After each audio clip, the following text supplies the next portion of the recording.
स्वागत करुछि प्रधानमंत्री उद्देश्य आईनजीवी मानक दाबीपत्र प्रदान। आज 2 दिनिया शांतिपूर्ण आंदोलन करिसेंती आईनजीवी ऑल इंडिया बार काउंसिल डाकरारे राज्यव्यापी आईनजीवी माने निजर आंचलिक कार्यालय रे कार्य बंद करी आंदोलन करिसेंती।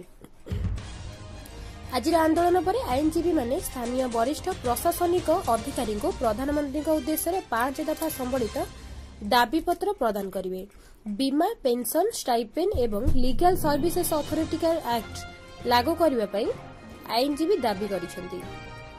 केंद्रीय बजेट रे 5000 कोटी टंका आईनजीवी कल्याण पांठी को सहायता प्रदान मुख्य दाबी रही।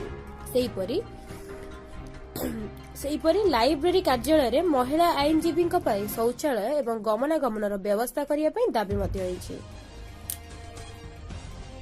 कटकरू लिंगराज पृष्टि एवं आशिमा दास का रिपोर्ट टीएनएस न्यूज। धन्यवाद। आवश्यकता दाबी आम यथार्थ दाबी और आम आशा रखुचु प्रधानमंत्री